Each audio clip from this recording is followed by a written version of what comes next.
చూద్దామా? ఇలా ఉంది. అయిపోయింది చేపల పులుసు. నేను మధ్యలో ఉప్పు కారాలు కూడా టేస్ట్ చూసేసుకున్నాను. ఇంకా కొత్తిమీర చల్లుకొని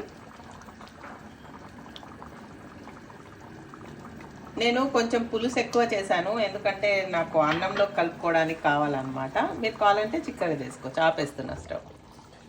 వడ్డించుకుందాం. ప్లేట్లోకి రైస్ తీసుకొని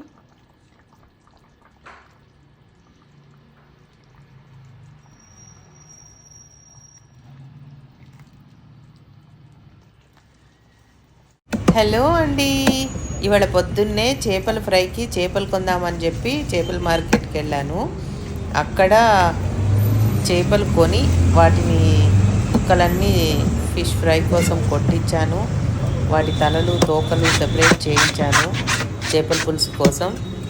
ఇదిగో ఎంత బిజీగా ఉన్నారో చూడండి. చక్కగా కొడుతున్నారు చేపల పులుసు కోసం రౌండ్గా. బతికున్న చేపలు తోకలు కూడా ఊగుతూనే ఉన్నాయి బాబాయ్. Welcome back to Madhavi's kitchen. ఈరోజు మాధవి కిచెన్లో తలా తోక చేపల పులుసు. తలా తోక ఏంటి అని అయితే తలా తోకతోనే పులుసు పెడుతున్నాము. మిగతా ముక్కలన్నీ ఫ్రై కోసము నేను కలిపి పెడుతున్నాను అనమాట. సో తలా తోకలతో ఈరోజు చేపల పులుసు. రండి చూద్దాం తలా తోకలు. ఇది అనమాట మన తలా తోక ముక్కలు, చేప ముక్కలు. చింతపండు మెయిన్ ఇంగ్రీడియంట్. ఒక బత్తాయికాయ అంత చింతపండుని నీళ్ళలో నానేసి పెట్టాను. ఉల్లిపాయ ముక్కలు, పచ్చిమిరపకాయ ముక్కలు, ఎండు కొబ్బరి తురుము, గరం మసాలా, ఇదేమో ఆవాలు మెంతుల పౌడరు, కరివేపాకు, కొత్తిమీర, అల్లం వెల్లుల్లిపాయ పేస్టు, ఉప్పు, కారం, పసుపు, నూనె. ఇప్పుడు ఒక సీక్రెట్ ఇంగ్రీడియంట్. ఇది మేము ఫ్రీజర్లో స్టోర్ చేసిన పచ్చి మామిడికాయ ముక్కలు అన్నమాట. మా ఇంట్లో 3 మామిడి చెట్లు ఉన్నాయి. 3 మామిడి చెట్లకి కాయలు మేలోనేమో పుల్లగా ఉంటాయి మే వరకు, తర్వాత స్వీట్ అవుతాయి అనమాట. ఒక్కొక్కటి ఒక్కొక్క వెరైటీ ఆఫ్ బ్రీడ్. అయితే నేను మే ఎండింగ్ వచ్చినప్పుడు మా పచ్చి మామిడికాయల్లో చాలా వరకు కొన్ని పచ్చడికి, కొన్ని కాయలేమో సెపరేట్గా కోసి తొక్కలు తీసేసి వాటిని ఇలా చిన్న చిన్న ముక్కల కింద కోసేసి ఫ్రీజర్లో వేసేస్తాను. ఇలాంటి జిప్ లాక్ బ్యాగ్స్లో వేస్తాను. చాలా వేసి ఫ్రీజర్లో పెట్టేస్తాను అనమాట. మనకి ఎప్పుడైతే అవసరమో అప్పుడు సంవత్సరం పొడుగుతా. ఇప్పుడు చూడండి, ఇదేంటి జనవరి, ఇది మొన్న లాస్ట్ ఇయర్ మేలో వేసినాం అనమాట. ఇప్పుడు జనవరి మళ్ళీ కాయలు వచ్చే వరకు మామిడికాయతో చేసే డిషెస్ అన్నీ, పచ్చి మామిడికాయతో చేసేవన్నీ చేస్తాను నేను. చేపల పులుసులో కంపల్సరీ వేస్తాను, పప్పు చేస్తాను, పచ్చళ్ళలో వేస్తాము, చాలా బాగుంటుంది. ఇంకా పులిహార గిలిహార అన్నీ చేస్తాము. అయితే మీరు కూడా ఈసారి మే వచ్చినప్పుడు పచ్చడి కోసం అయితే మామిడికాయలు కొంటారు కదా, అప్పుడు కొన్ని మామిడికాయలు కొనేసి తొక్క తీసేసి ఇట్లా గింజ కూడా తీసేయచ్చు. ఎందుకంటే మనం స్టోర్ చేసుకోవడానికి ప్లేస్ వేస్ట్ అవ్వద్దు కదా. ఆ పుల్ల మామిడికాయల్ని ముక్కలు ముక్కలు కింద కట్ చేసి మంచిగా జిప్ లాక్ బ్యాగ్స్, చిన్న చిన్న బ్యాగ్స్లో వేయండి. ఇంత పెద్ద బ్యాగ్ కూడా అవసరం లేదు. చిన్న చిన్న బ్యాగ్లు వేసేసి ఫ్రీజర్లో వేసేసారంటే ఒక్కొక్క బ్యాగ్ తీసుకొని వాడుకోవచ్చు. ఇప్పుడు చేపల పులుసు ఎలా కలపాలో చూద్దాం. ఈ చేపల్లో ఫస్ట్ పెద్ద గిన్నెలో చేప ముక్కలు, మన చేపల ముక్కల్లో ఉల్లిపాయలు వేసేద్దాం. ఉల్లిపాయలు కొంచెం ఎక్కువ వేసుకోవాలి, ఎందుకంటే ఇందులో మన ఏం పేస్ట్లు వేయట్లేదు కదా, అంటే ఉల్లిపాయ పేస్ట్ అవి వేయట్లేదు కదా, కొంచెం గ్రేవీ కోసం. తర్వాత పచ్చిమిరపకాయ ముక్కలు, ఉల్లిపాయ ముక్కలు వేసాము, తర్వాత పచ్చిమిరపకాయ ముక్కలు వేసాము.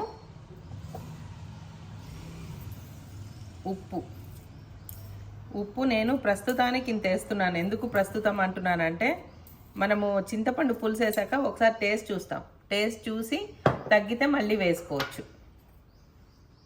ఇది ఏమో మన ఆవాలు మెంతుల పౌడర్ అన్నమాట, వేసేస్తున్నాం. మొత్తం వేయించి పౌడర్ చేసాం ఇది.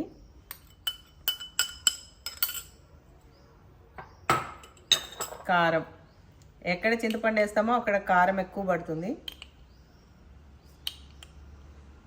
ఇంత వేస్తున్నాను ఇప్పటికీ, తర్వాత టేస్ట్ చూసి మళ్ళీ వేసుకుందాం. ఎలాగో పులుసు టేస్ట్ చూస్తాం కదా, అప్పుడు ఒకవేళ తగ్గితే మళ్ళీ ఎక్కువైతే ప్రాబ్లం కాబట్టి.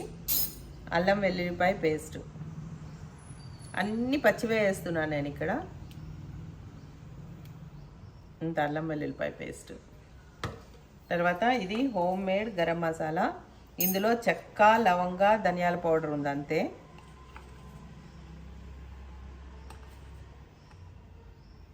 చాలు, ఏది ఎక్కువ మసాలాలు అవసరం లేదు. ఇది ఇప్పుడు కరివేపాకు,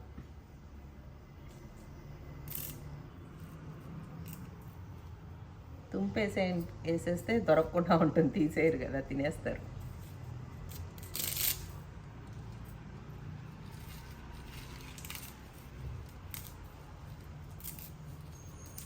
కొంచెం తుంపితే దాని వాసన కూడా బయటకు వచ్చేస్తుంది. ఇంకా కొంచెం కూడా వేస్తుంది.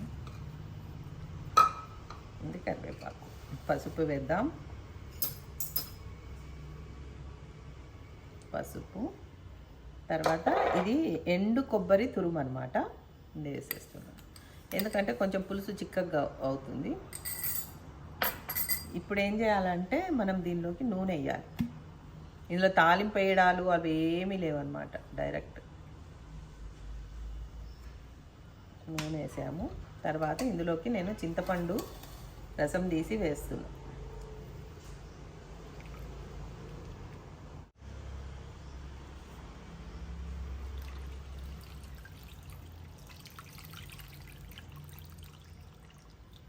ముక్కలు మునగాలి కదా,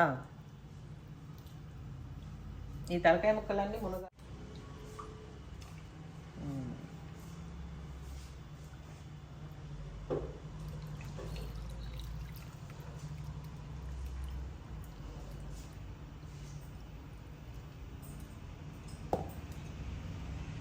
తర్వాత ఈ మామిడికాయ ముక్కలు కూడా వేసేస్తున్నా.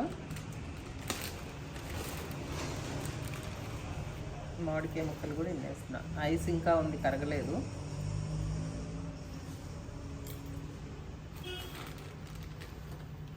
ఇన్ని ముక్కలు వేసేస్తున్నా. వేసేసి ఇప్పుడు ఇది మొత్తం కలపాలి. అంటే ఇప్పుడు మనం పట్టించే గరం మసాలా, ఉప్పు, కారం అంతా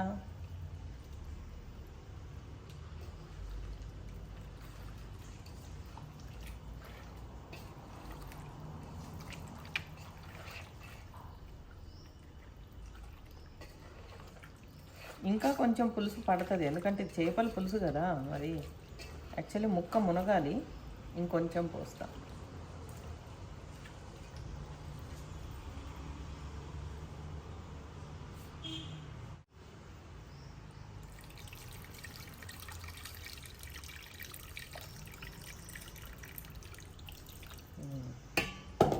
ఇప్పుడు కరెక్ట్గా మునిగింది. మనం వేసుకోవడానికి కూడా ముక్కతో పాటు కొంచెం గ్రేవీ కావాలి కదా అన్నం కలుపుకోవడానికి. కానీ ఇందులో ఎక్కువ గ్రేవీ అక్కర్లేదు, ఎందుకంటే చేప ముక్కలు ఎక్కువ తినడానికి ఉండదు కదా. సో మళ్ళీ గ్రేవీ మిగిలిపోకుండా కొంచెం తక్కువే. ఇప్పుడు ఇది మొత్తం కలిపేసాం కదా, ఇంకా దీన్ని డైరెక్ట్గా తీసుకెళ్ళి స్టవ్ మీద పెట్టేయడం. రండి, స్టవ్ వెలిగించేసాను. స్టవ్ మీద పెట్టాను కదా,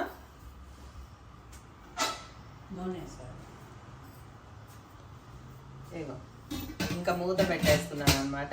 మధ్య మధ్యలో ఒక్కసారి చెక్ చేసుకుందాము. చెక్ చేసుకొని కొద్దిగా ఉప్పు కారము, యాక్చువల్లీ ఇప్పుడే చూడొచ్చు పులుపు ఉప్పు కారము, కానీ కొంచెం కదిలినట్టు అవుతుంది కదా ఉడికాక, అప్పుడు చెక్ చేద్దాం. మనము చేపల పులుసు పొయ్యి మీద పెట్టి 15 మినిట్స్ అయింది. ఏ స్టేజ్లో ఉందో చూద్దాం. చూద్దామా?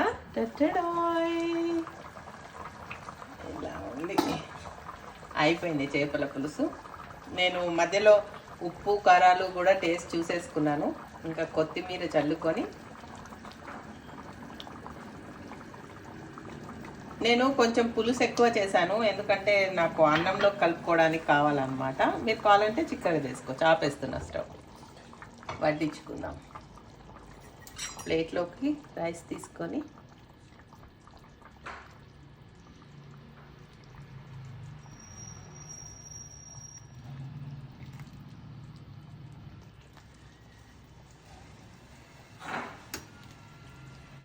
వేడి వేడి చేపల పులుసు.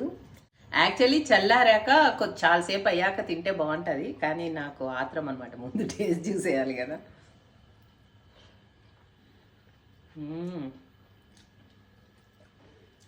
సూపర్. ఉప్పు కారం పులుపు అన్నీ సరిగ్గా సరిపోయాయి. ముక్క కూడా కాలుతుంది. సూపర్. నోట్లోంచి మాటలు రావట్లేదు అసలు. చాలా బాగుంది.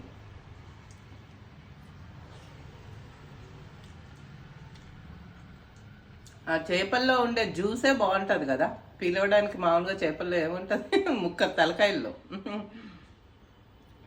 సూపర్ అంటే సూపర్. మీరు కూడా ఇంట్లో చేపల పులుసు ట్రై చేసి ఎలా ఉందో నాకు కామెంట్స్లో చెప్పండి. అలాగే మాధవి కిచెన్ని సబ్స్క్రైబ్ చేయండి. Bye bye.